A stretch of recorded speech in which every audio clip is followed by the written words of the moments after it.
Hello, I've been asked a question today by this chap on screen. He is referencing Super 8 and Tab's track No Frontiers, the original mix. At around 4 minutes and 9 seconds, you get this kind of tight and punchy lead with quite a defined sound. And he just wanted to know how to achieve it with the attack and decay and sustain and stuff like that. And I think you are on the right lines here. So if you look at the envelope, let's just turn this up. Obviously you get a longer sound because the decay is not falling off there, so having something there and quite a quick attack which gives that punchy sound. But there's two other things that you have to take into account. It's after the synth, it's after processing. So if we just look at the actual chord structure, there is two note chords here.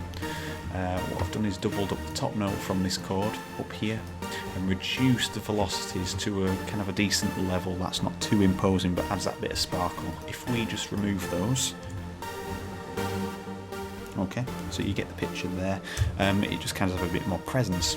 And then the secret is sidechain. Let's jump in here. We've got a simple kick drum playing there. Cut the volume off and we add a compressor in here. Set it to sidechain mode.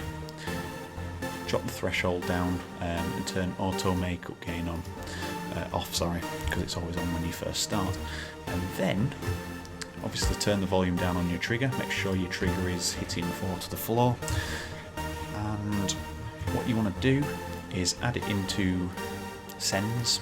So if I just show you here, you'd click sidechain Super Tab 8, it'd be the same name as that, the channel that you want to affect. So if we go in there, make sure it's activated, let's just show you there, that is pre-fader. So it means that you don't have to have the fader up for it to be triggered. It can be triggered silently. So if we head in here, this is the secret.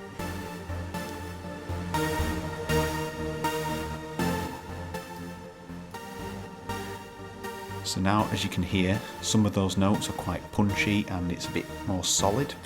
And from there you can go on back into the synthesizer and just tweak the settings there with the ASDSR. If you look at what is happening here, if you fall to the floor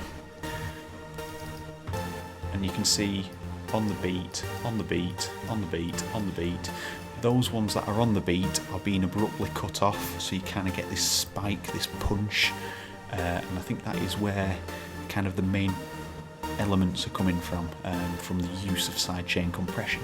So if we just turn this up and then increase the threshold, so you can hear those ones on the beats where the kick's hitting are the ones that are affected the most. These ones in between are kind of in the recovering period where it's dipping down and then coming back in. So that is probably the best way to go about achieving that sound. It's all to do with just the simplest of things to achieve the greatest sounds. So that's probably how I would do it. I hope that helped. Thank you for the question, and if anybody else has any questions, just ask me and I'll try and do my best to help. Thank you for watching. See you in the next video.